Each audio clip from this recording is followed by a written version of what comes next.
3 जून 1961 को। कब हुई थी? 3 जून 1961 को इसकी स्थापना हुई थी। बिल्कुल सबके आंसर जयपुर में मनु का आंसर आ रहा है, बिल्कुल ठीक है। आगे चले, यहां तक कोई दिक्कत नहीं है किसी को भी? चलिए आगे हम चर्चा करते हैं हस्तकला को लेकर। एक बार अगर आप स्क्रीनशॉट लेना चाहते हो आप आराम से ले लीजिए। देखिए अगला है राजस्थान की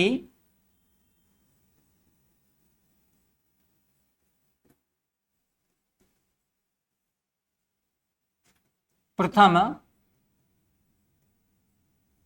हस्त शिल्प नीति। राजस्थान सरकार ने जो कारीगर थे उनके लिए नीति बनाई और उस नीति का नाम था हस्तशिल्प नीति। जो प्रथम हस्तशिल्प नीति है वो कब जारी की गई थी? मुख्य बात यह है कि जारी कब की गई थी। दूसरी बात यह आती है कि साहब ये प्रभावी कब से हुई। दो प्रश्न बनते हैं अलग अलग कि एक तो जारी कब से हुई और अगला प्रश्न आता है कि प्रभावी कब से हुई। 17 सितंबर 2022 को ये नीति जारी होती है और ये कब तक प्रभावी है? 17 सितंबर 2022 को ये नीति जारी हुई थी और ये जो नीति प्रभावी रहेगी यानी कब तक? समय अवधि अगर आपसे पूछ ली जाए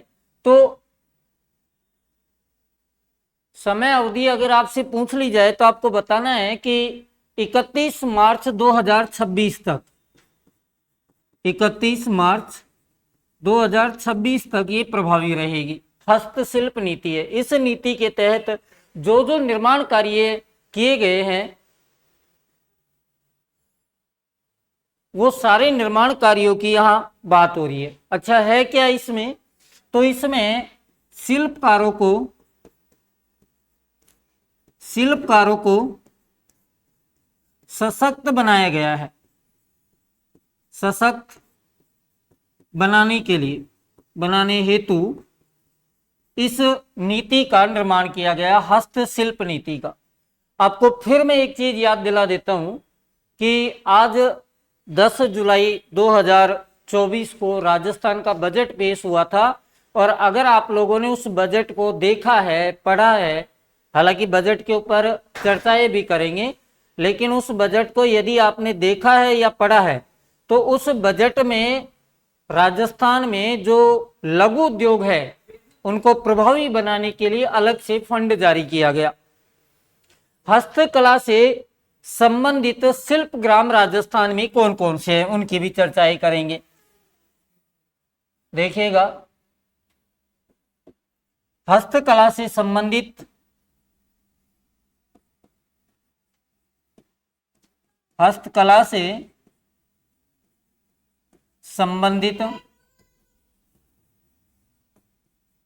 शिल्प ग्राम, हस्तकला से संबंधित जो शिल्प ग्राम है राजस्थान में वो कौन कौन से हैं उनकी भी हम लोग चर्चा कर लेते हैं, जो अक्सर एग्जाम में पूछ लिए जाते हैं। हमारे 3 शिल्प ग्राम है। पहला शिल्प ग्राम जो है वो हवाला ग्राम है। पहला कौन सा है? हवाला जो गांव है ये कहां है जी? उदयपुर में है। ठीक है। दूसरा जो है पालगांव है। पालगांव काफी जिलों में है लेकिन ये जो पालगांव है ये जोधपुर में है, जिसको शिल्प ग्राम का दर्जा मिला हुआ है। और तीसरा आपने सुना होगा जवाहर कला केंद्र है। जवाहर कला केंद्र, और ये जो जवाहर कला केंद्र है साहब ये कहां है? तो आप कहोगे जयपुर में है। जवाहर कला केंद्र 1993 में इसकी स्थापना हुई और हवाला जो ग्राम है उसकी स्थापना 1989 में हुई थी। क्लियर है भाई?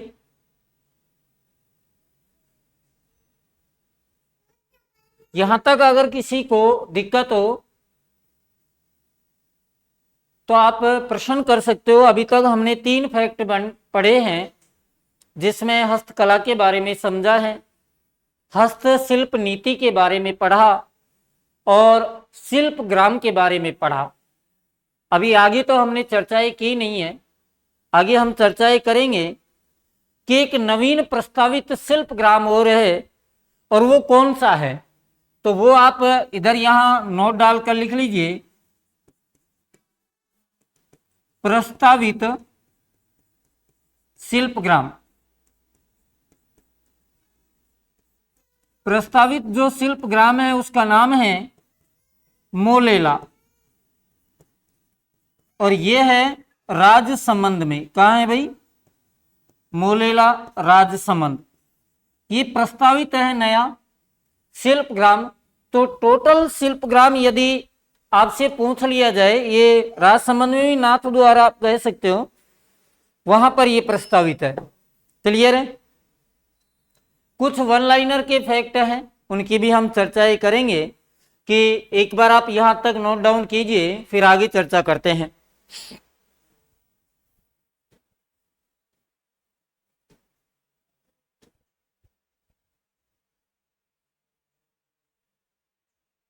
कर लिया होगा नोट डाउन? आगे चले।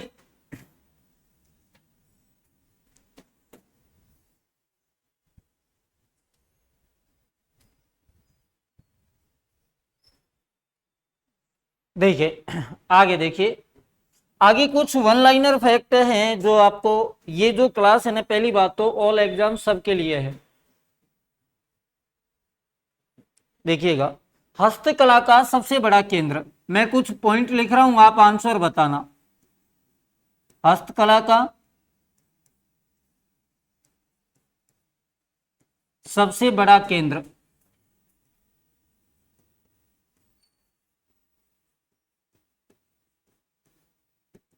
पहला पॉइंट। दूसरा पॉइंट है आपके बीच में कि हस्तकला का तीर्थ स्थल किसे कहते हैं? हस्तकला का तीर्थ स्थल किसे कहा जाता है? तीसरा जो पॉइंट आता है आपके बीच में, वो ये आता है कि हस्तकला की आत्मा किसे कहा जाता है?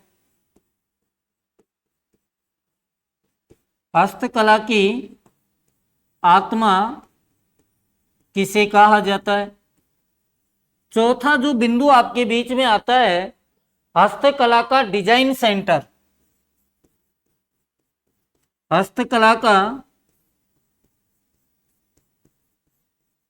डिजाइन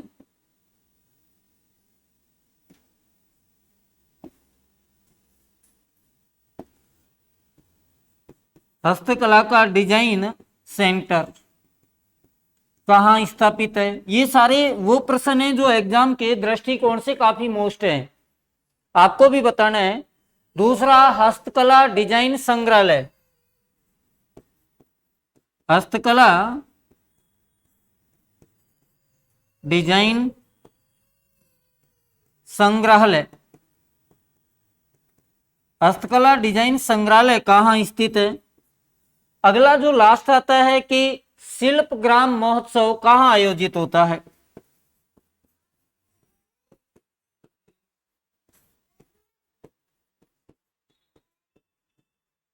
शिल्प ग्राम महोत्सव कहाँ आयोजित होता है? ये कुछ फैक्ट आपके सामने लिखे हैं जो काफी एग्जाम में यहां से प्रश्न बने, आपको आंसर बताने हैं।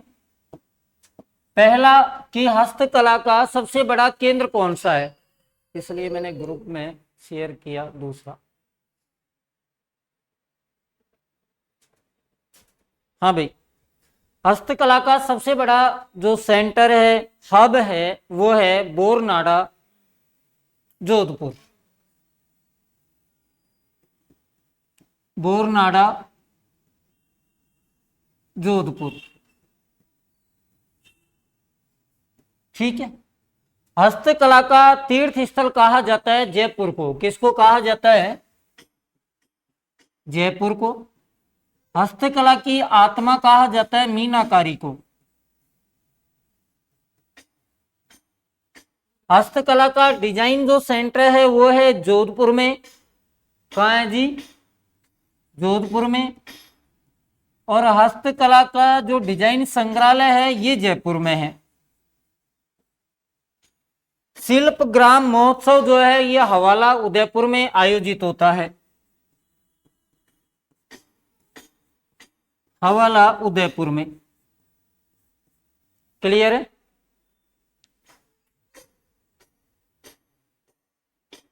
ओके, आगे चले भाई यहां तक। इसके बाद में एक बड़ी अच्छी पॉइंट आपको मैं ये बता रहा हूं कि अगस्त 2023 में जीआई टैग दिया गया था। आपको कमेंट करके ये बताना है कितनी हस्तकलाओं को जीआई टैग दिया गया। अगस्त 2023 में जीआई टैग, एक बार स्क्रीनशॉट ले सकते हो आप इसका भी। देखिए आगे लिख रहा हूं मैं, मोस्ट फैक्ट है अगस्त 2023 में 5 हस्तकलाओं को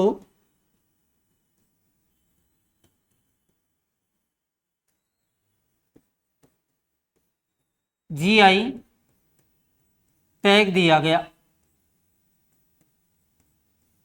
ये जीआई टैग क्या होता है?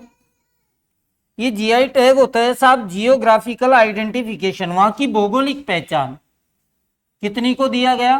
5 हस्तकलाओं को दिया गया। ये ध्यान रखना है आपको। वो कौन कौन सी हस्तकलाएं हैं?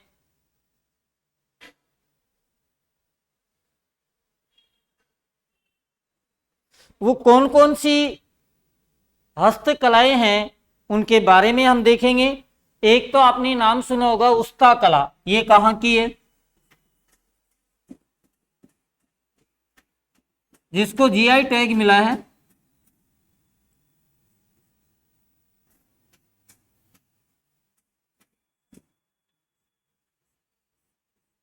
उस्ता कला बीकानेर। एक और है जिसका नाम है कसीदाकारी क्राफ्ट। कसीदाकारी क्राफ्ट। तीसरी जो हस्तकला है जिसका नाम है पिछवाई कला। पिछवाई कला। चौथी जो हस्तकला है उसका नाम है जोधपुरी बंदेज।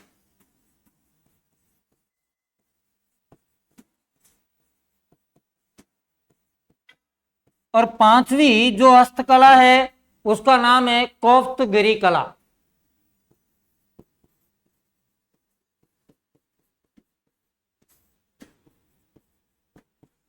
ये पांचों की पांचों जो हस्तकलाएं हैं इनको क्या दे दिया गया है भाई? जीआई टैग दे दिया गया है। जियोग्राफिकल आइडेंटिफिकेशन इनको दिया गया। क्या क्या दिया गया उसके बारे में हम चर्चा करते हैं कि उस्ता कला कहाँ की है।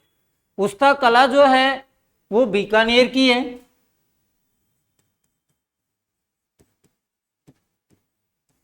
अगली बात आती है कि भाई कसीदाकारी जो क्राफ्ट है ये भी कहाँ का है? तो ये भी बीकानेर का है।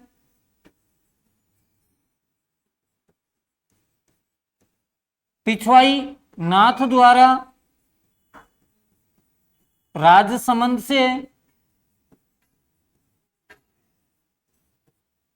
जोधपुरी बंदेज जोधपुर का है। और कोफ्तगिरी जो है ये कहाँ की है? उदयपुर की। ये जितनी भी कलाएं हैं, हाँ कोफ्तगिरी है उदयपुर की, लेकिन कोफ्तगिरी जो प्रसिद्ध है वो जयपुर और अलवर की है। आशा एकदम राइट आंसर आप कर रहे हो। कोफ्तगिरी है उदयपुर की, यानी इसमें ये कहे जनक इसका उदयपुर कह सकते हो, लेकिन इसकी प्रसिद्धि जो हुई वो कहाँ हुई? जयपुर और अलवर में। यहां तक क्लियर है?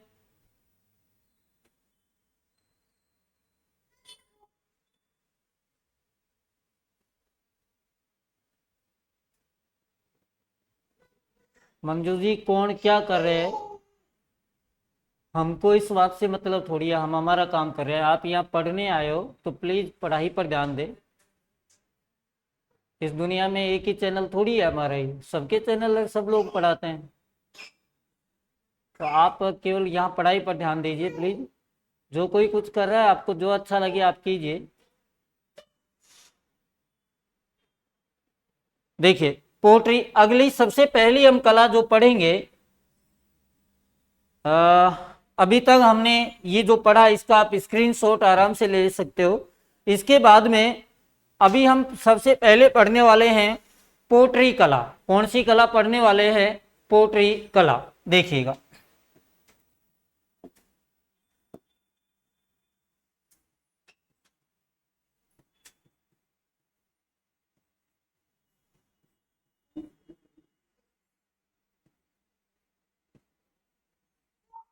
है क्या पोट्री कला? पहली बात ही यहां से उभर कर आती है कि साहब ये पोट्री कला मूलतः है कहां की, कौन लेकर आए, प्रारंभिक इसका नाम क्या था, ठीक है, और क्या है। तीन बात तो ये है। मूलतः कहां की है? मूलतः है ये ऐसा पर्सिया ईरान की। पोट्री कला मूलतः कहां की है? तो आप कहोगे पर्सिया ईरान की है। क्या है? पहला प्रश्न यहां से आ जाता है कि है क्या। जो पोट्री कला है उसके बारे में क्या लिख सकते हैं? तो चीनी मिट्टी के जो बर्तन हैं, किसके? चीनी मिट्टी।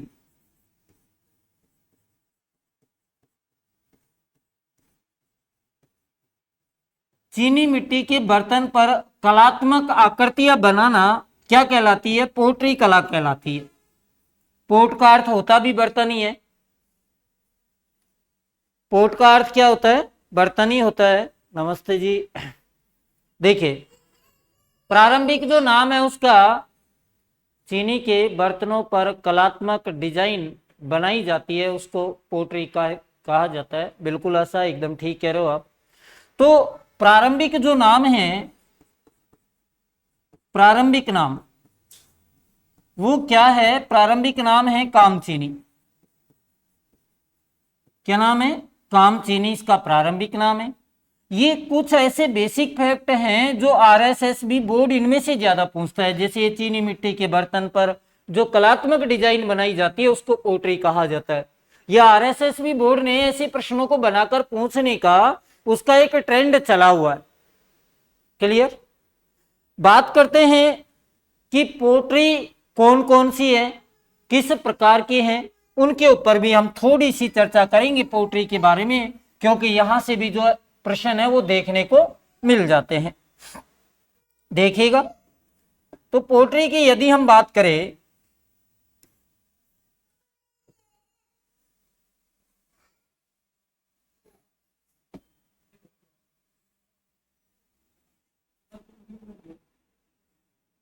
हाँ भाई देखिए कौन कौन सी पोट्री है।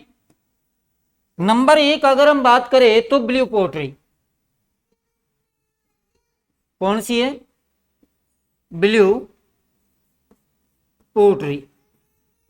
आपको बताना है ये ब्लू पोट्री है जो ये कहां की प्रसिद्ध है। नंबर दो पर अगर हम बात करें तो एक आपने सुना होगा ब्लैक पोट्री। आपको ये कमेंट करके बताना है ब्लैक पोट्री कहां की प्रसिद्ध है। देखिए कितने अच्छे प्रश्न यहां से बनते हैं। एक आती है सुनहरी पोट्री। सुनहरी पोट्री ये कहां की प्रसिद्ध है। नेक्स्ट अगली पोट्री जो है उसका नाम है कागजी पोट्री, और ये कहां की है। और लास्ट एक नाम आता है जी पोकरण पोट्री।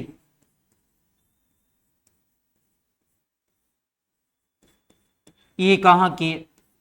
कुछ नाम आपके सामने मैंने लिखे कि ब्लू पोट्री कहाँ की प्रसिद्ध है, ब्लैक पोट्री कहाँ की प्रसिद्ध है, सुनहरी पोट्री कहाँ की प्रसिद्ध है, कागजी पोट्री कहाँ की प्रसिद्ध है और पोकरण पोट्री कहाँ की प्रसिद्ध है।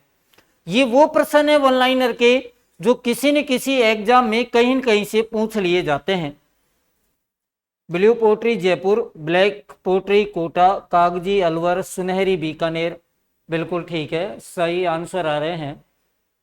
ब्लैक पोट्री अजमेर ने आशा बता रही है, नहीं आशा ब्लैक पोट्री अजमेर की नहीं है, ब्लू पोट्री अजमेर बता रही है। अच्छा, और ब्लैक पोट्री कोटा, सुनहरी पोट्री बीकानेर, कागजी पोट्री अलवर। और तो सही लिखा है आपने, लेकिन ब्लू पोट्री जो है वो जयपुर की है। बिल्कुल ठीक है। देखिएगा, ब्लू पोट्री प्रसिद्ध है जयपुर की। कृपाल सिंह शेखावत का नाम सुना होगा, बात करेंगे इनके ऊपर भी। ब्लैक पोट्री जो है ये कोटा की है, सुनहरी पोट्री जो है वो बीकानेर की है, कागजी पोट्री जो है ये अलवर की है, और पोकरण पोट्री जो है ये जोधपुर की है। ध्यान रखना, पोकरण वैसे जैसलमेर में स्थित है, लेकिन पोकरण पोट्री, सॉरी माफी चाहूंगा, पोकरण जैसलमेर की है, वो हवेली याद आ गया थोड़ा। पोकरण की जो हवेली है ना वो जोधपुर में है, तो ये कहां की है? पोकरण जैसलमेर की। पोकरण हवेली जो है वो कहां है भाई? जोधपुर में है। वो भी आपको थोड़ा ध्यान रखना है एडिशनल तरीके से। यहां तक आप लोगों को पोट्री के बारे में आई थिंक जितनी भी जानकारी चाहिए थी वो मिल चुकी होगी, किसी को कोई कंफ्यूजन नहीं रहा होगा। आगे चले, अब हम पढ़ेंगे ब्लू पोट्री। सबसे पहले पोट्रियों को पढ़ेंगे। आप एक बार इसका स्क्रीनशॉट ले सकते हो, फिर हम पोट्रियों के बारे में वन बाय वन चर्चा करेंगे। सबसे पहली जो पोट्री आपके बीच में आने वाली है वो हम पढ़ेंगे ब्लू पोट्री। देखिएगा, बात करते हैं ब्लू पोट्री की।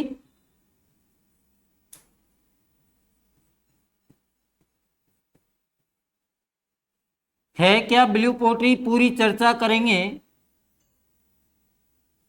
देखो, जैसा कि नाम से आपको पता लग गया होगा कि ब्लू पोट्री है क्या। चीनी मिट्टी के जो बर्तन होते हैं, चीनी मिट्टी के जो बर्तन हैं, चीनी मिट्टी के बर्तनों पर नीला रंग करना क्या कहलाती है? ब्लू पोट्री कहलाती है। किस प्रकार से नीला रंग होता है उसकी भी हम चर्चा करेंगे, लेकिन उससे आगे देखिए थोड़ा कि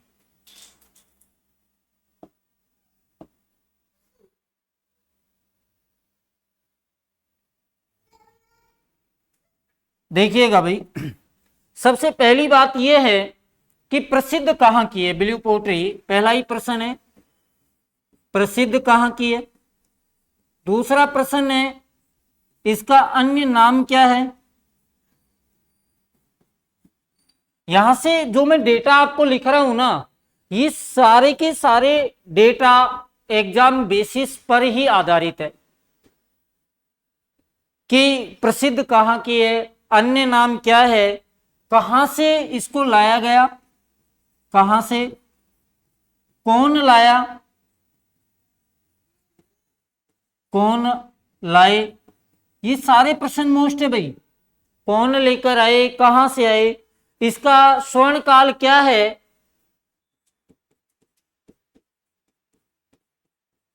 और कलाकार कौन कौन है। ये कुछ मुख्य बातें हैं इसकी जिनकी हम चर्चा करेंगे। प्रसिद्ध आपको पता है ये जयपुर की है। अन्य नाम है रईस पोट्री। आप कभी देखना, रईस पोट्री इसलिए नाम है कि क्योंकि ये काफी महंगी है, वर्तमान समय में भी काफी महंगी है, तो इसलिए इसको रईस पोट्री के नाम से भी माना जाता है और कहा जाता है कि वही लोग इसको परचेज कर सकते हैं जिनके पास अच्छे पैसे होते हैं। कहां से आई है? तो ये लाहौर से आई। कौन लेकर आए? लाहौर जाने वाले व्यक्ति मानसिंह थे। तो मानसिंह प्रथम फर्स्ट इनको लेकर आए थे। स्वर्ण काल जो है, यानी इस पोट्री ने विकास किसके समय सर्वाधिक किया, उस शासक का नाम है राम सिंह सेकंड। अगर जयपुर का सर्वाधिक विकास कहीं पर हुआ है किसी शासक के दरमियान, तो वो राम सिंह सेकंड ही था। मुख्य कलाकार है, उनका नाम है कृपाल सिंह शेखावत। कृपाल सिंह शेखावत शेखावटी के थे और ये शेखावत साहब को 1974 में पद्म श्री से नवाजा गया। किससे? पद्म श्री पुरस्कार से नवाजा गया, इसी क्षेत्र में कार्य करने हेतु। कृपाल सिंह शेखावत से पहले जो कोई ब्लू पोट्री पर काम कर रहा था, वो सब के सब केवल इसमें 2 रंगों को मिलाते थे। कृपाल सिंह शेखावत ने कहा, आप 2 रंगों को मिलाते हो, मैं इसमें 25 रंग ऐड कर सकता हूं। तो कृपाल सिंह शेखावत ने 25 रंग इसमें ऐड किए और एक नई इजाद किया, ब्लू पोट्री में एक नया इनोवेशन डाला। बहुत बार प्रश्न पूछ लेते हैं अन्य कलाकार, जैसा कि आरएसएसबी बोर्ड ने, मुझे ध्यान है, वन रक्षक एग्जाम में पूछा भी हुआ है। तो अन्य कलाकार में भी आपको नाम ध्यान रखना है। अन्य कलाकार कौन कौन से हैं? एक का नाम ध्यान रखना, गोपाल सैनी, मीनाक्षी राठौड़। यहां से प्रश्न पूछा हुआ है मीनाक्षी राठौड़ और गोपाल सैनी से भाई, तो ये आपको ध्यान रखना चाहिए। एक नाथी बाई, ये 3 नाम आपको ध्यान रखने। कौन कौन? गोपाल सैनी, मीनाक्षी राठौड़ और नाथी बाई। अब राम सिंह सेकंड ने क्या किया? राम सिंह सेकंड, मैं यहां नोट डालकर लिख देता हूं, ये थोड़ा आपको और भी याद रखना है कि राम सिंह सेकंड ने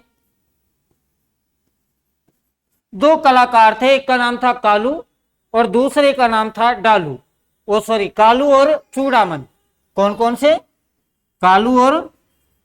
कालू व चूड़ामन को प्रशिक्षण के लिए, यानी ट्रेनिंग के लिए दिल्ली भेजा।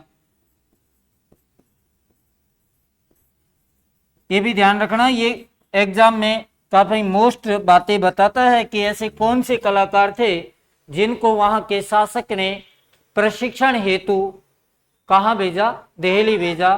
तो एक का नाम कालू था और दूसरे का नाम चूड़ामन था।